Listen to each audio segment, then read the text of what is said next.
My family thought I was crazy for marrying him. Then his lies started to unravel. When I brought Damon home for Christmas, my mother pulled me aside within 10 minutes. "There's something off about him," she whispered, gripping my arm. "The way he answers questions, it's like he's performing." My sister was blunter. "He's too perfect. Nobody's childhood is that flawless. Nobody remembers college stories word for word like that." Even my dad, who liked everyone, seemed uncomfortable. During dinner, Damon told elaborate stories about his Stanford MBA, his deceased parents' ranch in Montana, his volunteer work building schools in Guatemala. Each tale was perfectly crafted, complete with emotional beats and inspiring conclusions. "Remember when Dad got lost in the woods as a kid?" my sister asked later, when Damon was in the bathroom. "He tells that story differently every time because memory's messy. But this guy? His stories are identical every single time. It's like he rehearsed his whole life story," my brother muttered. I defended him fiercely. After years of dating losers who forgot my birthday and argued over splitting dinner bills, I'd finally found someone worthy. Damon was everything I'd dreamed of. Charming, successful,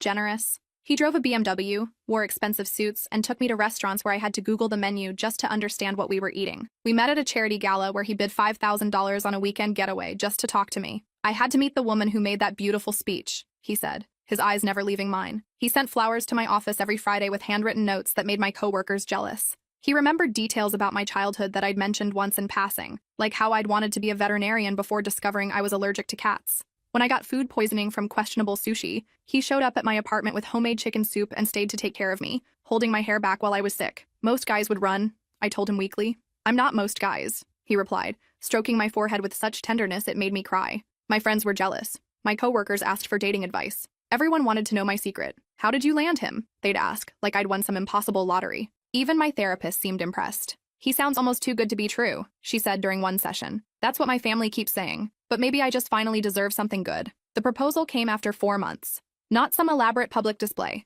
but intimate and perfect. Just us on the beach where we'd had our first real conversation. Him nervous and stammering as he pulled out a ring that caught the sunset perfectly. "I know it's fast," he said, his hands shaking slightly. "But when you know, you know. And I know I want to spend my life making you as happy as you make me." We married 2 months later in an expensive ceremony he insisted on paying for. "Nothing's too good for my bride," he said, booking the most exclusive venue in the city. The flowers alone cost more than my car payment. He hired a string quartet, flew in a chef from San Francisco, and surprised me with fireworks during our first dance. My family attended reluctantly, wearing forced smiles and whispering concerns they thought I couldn't hear. "Did you see how he corrected the photographer's grammar?" my aunt murmured. "Who does that at their own wedding? And why won't he let anyone take pictures with his phone?" my cousin added. "Says his camera's broken, but I saw him using it earlier." "He's controlling the narrative," my brother said quietly. Notice how he steered every conversation away from his past? I brushed off their concerns. They were just jealous that I'd found happiness after years of relationship disasters. Besides, Damon's attention to detail was one of the things I loved about him. He was sophisticated, polished, everything my previous boyfriends hadn't been. The honeymoon in Bali was supposed to be our perfect beginning. We'd talked about it for months. 2 weeks in paradise, just us. No distractions. The resort was stunning. Our villa overlooked the ocean, and for the first 2 days, everything felt magical. The first crack appeared on day 3. We'd spent the morning exploring temples and markets, laughing and taking pictures like any normal newlyweds. Back at our resort, Damon left his phone by the pool while he went to get drinks from the beach bar. When it buzzed with texts, I glanced over casually. The message preview made my blood freeze. "Stop using my photos. My wife is getting suspicious.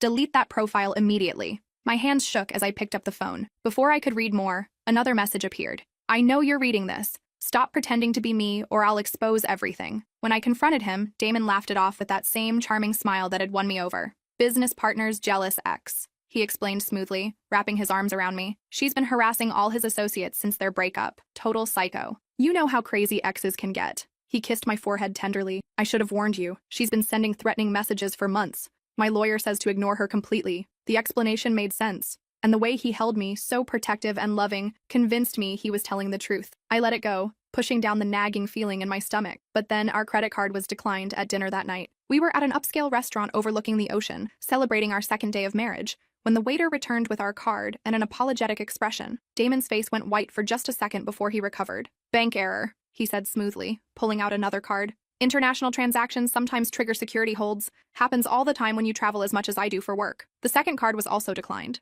Then the third. "That's really weird," he muttered, checking his phone frantically. "Let me call the bank real quick." He stepped outside for 20 minutes, leaving me sitting alone at our candlelit table, feeling the stares of other diners. The waiter kept refilling my water glass, clearly unsure what to do. When Damon returned, his smile was strained and his forehead was sweating despite the evening breeze. All sorted, he announced. Computer glitch in their system. They're sending new cards to the hotel tomorrow. We paid cash, but I noticed his wallet was nearly empty. He counted out bills twice, and I saw his hands trembling slightly. That night, I couldn't sleep. The phone messages kept replaying in my mind, along with the panic I'd seen flash across his face at dinner. While Damon showered, singing off-key like he always did, I grabbed his phone with trembling hands. He'd changed his passcode. It used to be my birthday, 0724. I tried his birthday, our anniversary, random combinations. Nothing worked. But when I held the phone up to catch the bathroom light, I could see fingerprint smudges on the screen. 4 numbers, used repeatedly. 8473. The phone unlocked. What I found destroyed everything I thought I knew about my husband. Dating profiles under different names.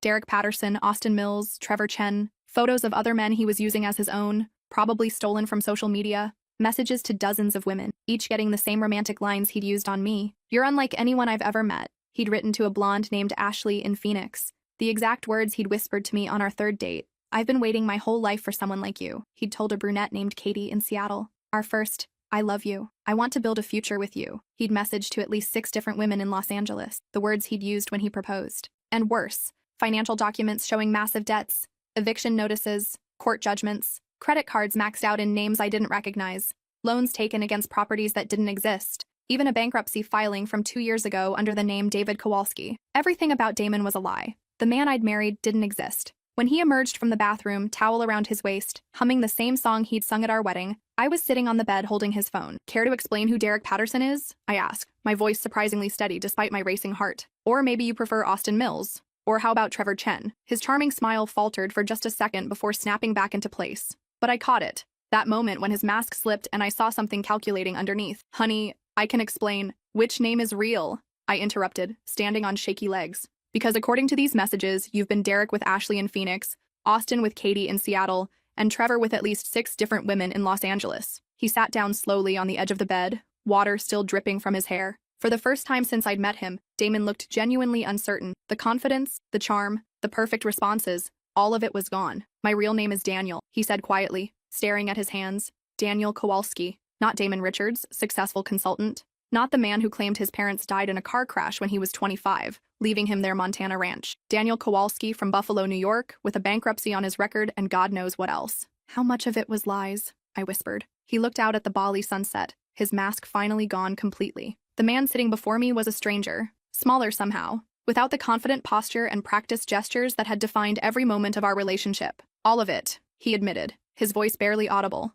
"I'm a bartender. Well, was. Got fired 3 months before I met you for stealing from the register." The room spun around me. "The BMW? Leased under a fake identity. Repo company's probably looking for it right now. The apartment? Illegal sublet from a businessman who travels for work. He comes back next month and I'll be homeless again. The expensive suits? Stolen. I boost them from department stores and return them later for store credit. Sometimes I sell them online." Every foundation of our relationship crumbled with each admission. "The wedding?" I asked, though I already knew the answer. "Credit cards. All maxed out now. That's why our cards didn't work tonight." I felt like I was drowning in the middle of paradise.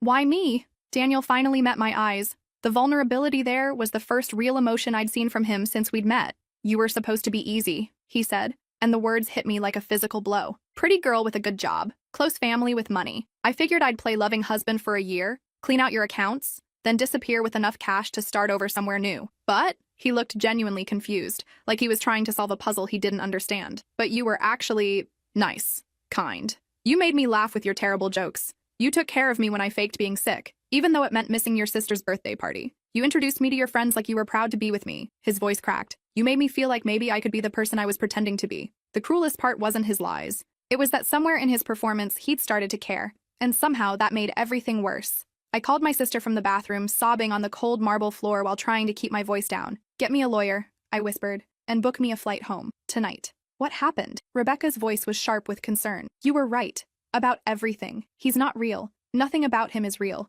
I don't even know his real name." I could hear her typing frantically in the background, probably searching for flights. "I'm booking you on the next plane out. Can you get to the airport safely? Do you need me to call someone?" "Yeah, he won't hurt me. I don't think. He just..." "God, Rebecca, I'm so stupid." "You're not stupid," she said fiercely. "You're trusting. There's a difference." The flight back to LAX felt endless. Daniel didn't try to stop me. He just sat on the hotel bed, head in his hands, as I packed my suitcase with shaking hands. Everything I touched felt contaminated. The clothes he'd complimented, the jewelry he'd helped me pick out, Even my wedding dress hanging in the closet. I can't even give you the ring back, I said, looking at my wedding band. Because it's probably fake, too. It's real, he said quietly. Cubic zirconia, but the setting is real gold. I wanted that part to be real. I laughed bitterly. How generous of you. For what it's worth, he said as I reached the door with my luggage. I'm sorry. And I did fall in love with you. That part was real. I turned back one last time. Which you? Because I don't even know who I'm talking to. He had no answer for that.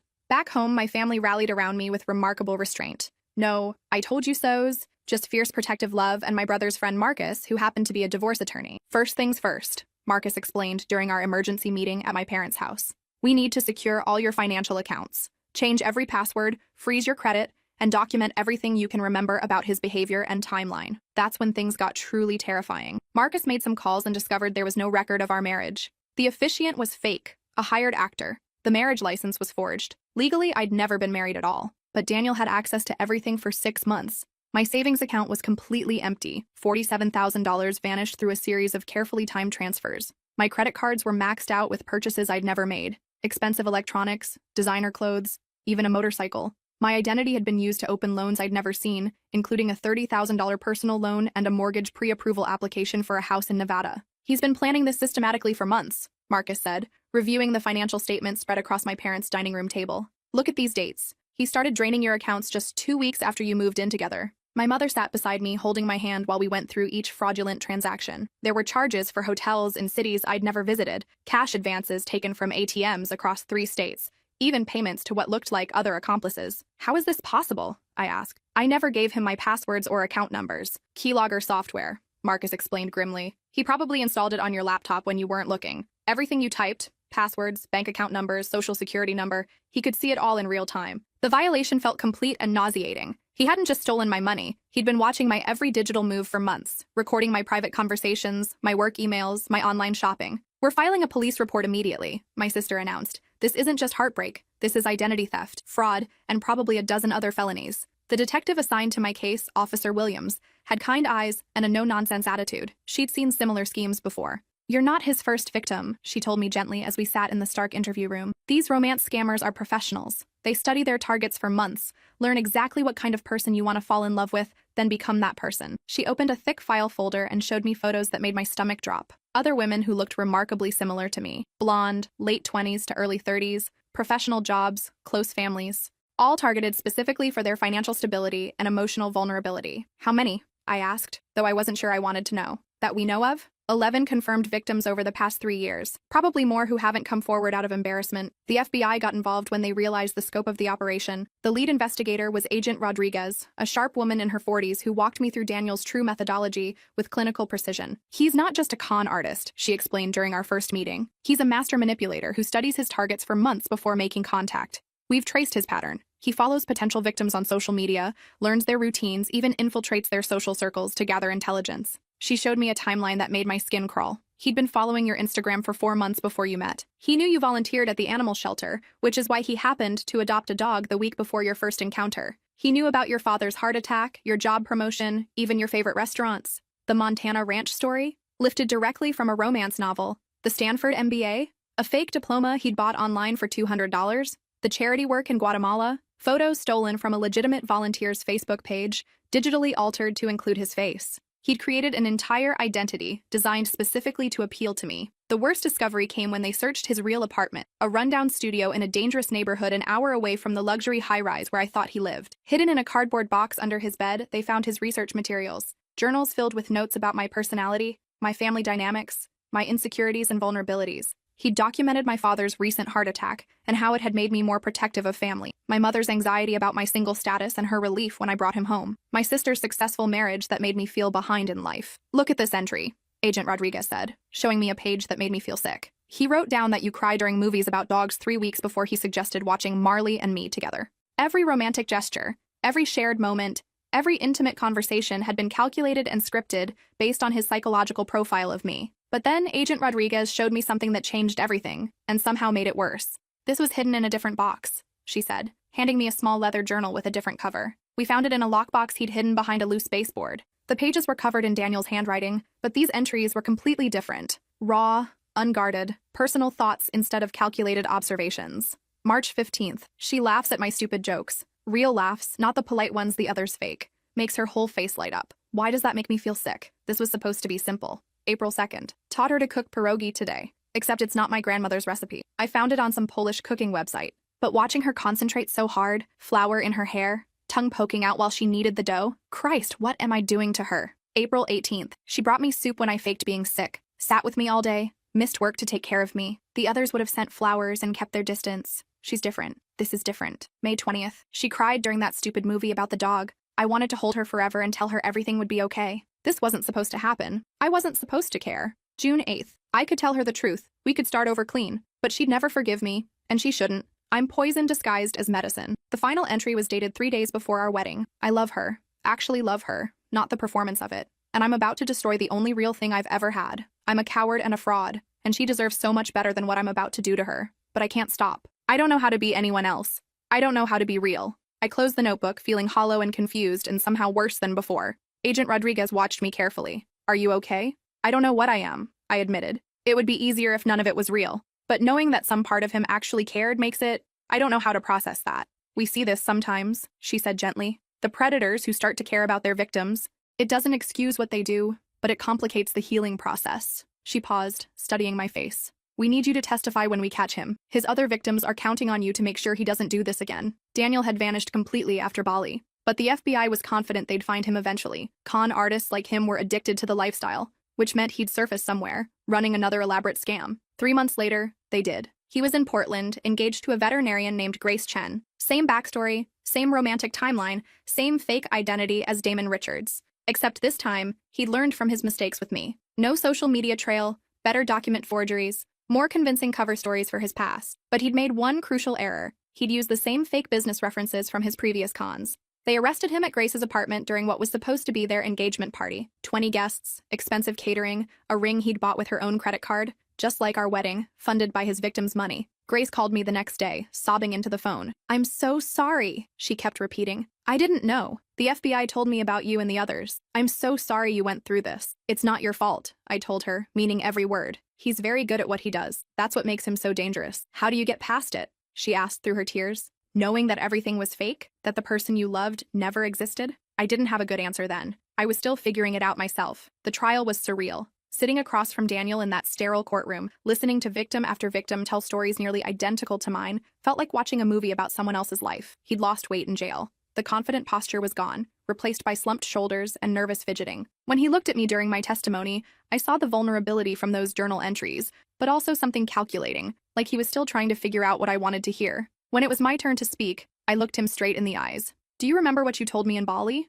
I asked, ignoring his lawyer's immediate objection, that some part of it was real. The judge allowed me to continue. I need you to know that I believe you. I think you did fall in love with me, or at least with the version of yourself you became when you were with me. And that's what makes this so much worse. His eyes filled with tears, but I wasn't finished. Because if you could feel love, that means you understood exactly what you were destroying. You knew the pain you'd cause, and you chose to cause it anyway. That's not just fraud. That's cruelty. He was sentenced to 8 years for fraud, identity theft, racketeering, and 11 counts of grand larceny. As they led him away in shackles, he turned back one last time and mouthed, I'm sorry. I nodded, and meant it when I whispered back, I know you are. But sorry doesn't undo the damage. Sorry doesn't give back the trust or the money or the year of my life I spent living in a beautiful lie. Recovery took longer than the investigation and trial combined. Rebuilding my credit was straightforward if time-consuming. Rebuilding my savings took careful budgeting and help from my family. But rebuilding my ability to trust, especially my ability to trust my own judgment, felt impossible some days. The financial recovery was the easy part.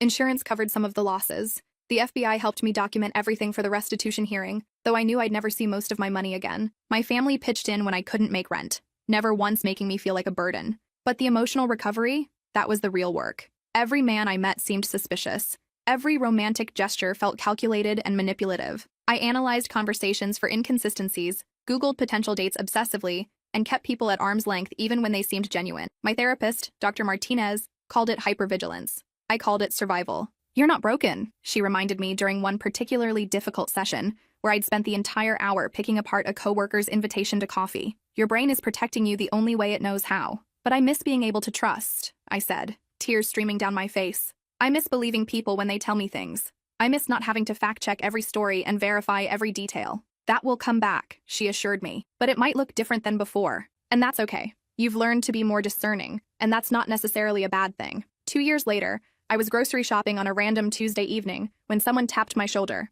"Excuse me, you dropped this." I turned to find a man holding my wallet, which had apparently fallen from my purse when I'd been juggling my phone and shopping list. He was cute in an understated way. Messy brown hair that looked like he'd run his hands through it, paint-stained jeans, genuine smile with slightly crooked teeth that suggested he'd never had braces. "Thank you so much," I said, checking quickly that nothing was missing. Everything was there, including the cash I'd just withdrawn. "No problem, I'm Lucas, by the way." Instead of launching into an elaborate backstory about his fascinating life and impressive accomplishments, he just stood there awkwardly, clearly hoping I'd continue the conversation, but not sure how to make that happen gracefully. "I'm Tessa." "Nice to meet you, Tessa. I don't suppose you'd want to grab coffee sometime? I promise I'm not a serial killer or anything weird like that."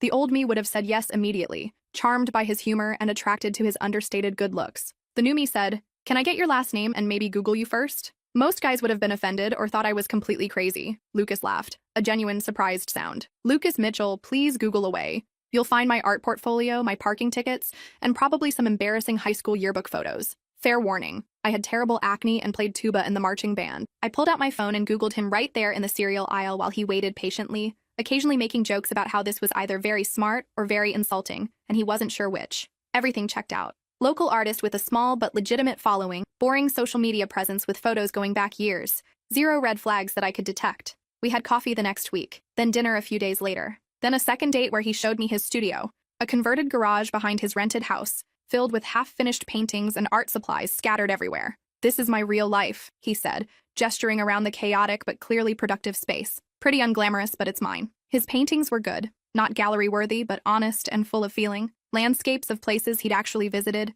portraits of people he actually knew. When I asked about his artistic process, he didn't embellish or exaggerate his talent. "I teach art classes at the community center to pay the bills and paint in my spare time," he said simply. "Someday I'd like to have a real studio, maybe sell enough pieces to quit teaching, but for now, this works." 3 months in, I told him about Daniel. All of it. The fake marriage, the stolen money, the trial, the journals, everything. Lucas listened without judgment, asking clarifying questions but never making me feel like a victim or an idiot for falling for it. "I'm glad you're careful," he said when I finished my story. "You should be. And I'm glad you're giving me a chance anyway. We've been together 10 months now. He knows I still Google him sometimes, that I occasionally check his phone when he's in the shower, that certain romantic gestures make me panic instead of swoon. He's patient with my damage. But more than that, he's genuinely, authentically real. His stories have inconsistencies because memory is imperfect, not because they're fabricated. His phone has normal stuff on it. Texts from his mom asking when he's coming for dinner, photos of his elderly dog, work emails about art classes, apps he actually uses. When he tells me about his childhood, details change slightly each time because that's how human memory works. When he talks about college, he includes the boring parts and the embarrassing failures along with whatever highlights there might have been. Last month, I met his college roommates at a backyard barbecue. They told embarrassing stories about him that matched what he'd already told me, the time he accidentally set his dorm room on fire making ramen at 2 a.m., the semester he nearly failed statistics because he kept skipping class to work on a painting. No performance, no script, no carefully rehearsed anecdotes. Just a guy who makes decent art, burns dinner regularly, and loves me enough to understand why I need proof that he's real. My family adores him, especially my mother, who pulled me aside during his first family dinner. "This one's different," she said, watching Lucas help my dad fix a broken cabinet while they argued good-naturedly about the best way to use a screwdriver. "How can you tell?" she smiled. "He's not trying to impress us. He's just trying to help. And look, he's actually terrible at home repair, but he's not pretending to be good at it. I still wake up sometimes in the middle of the night, panicked that I'm being fooled again, that I've missed some crucial red flag that will unravel everything. But then I see Lucas's paint-stained fingers on the pillow next to me, or hear him singing off-key in the shower, or watch him struggle to tell a coherent story without getting distracted by random tangents and side details. He's beautifully, messily human. His life has rough edges and mundane details and boring stretches that con artists never include in their carefully crafted performances. And that's how I know he's real. Daniel stole 18 months of my life and $80,000 of my money. He taught me that love could be a weapon, that trust could be a dangerous vulnerability, that the people who seem too good to be true usually are. But he also taught me something valuable: the difference between performance and authenticity, between charm and genuine kindness, between someone who tells you what you want to hear and someone who tells you what you need to know. Now when someone shows me who they are, I believe them, both the red flags and the green ones. My family was right to worry about Damon, but they were wrong about one thing. I wasn't crazy for wanting love. I was just looking in the wrong places, mistaking polish for substance and performance for genuine connection. The man I married was a fiction designed specifically to exploit my dreams and vulnerabilities, but the woman who survived him is stronger, wiser, and infinitely more careful than she was before. And she knows the difference between a pretty lie and beautiful truth.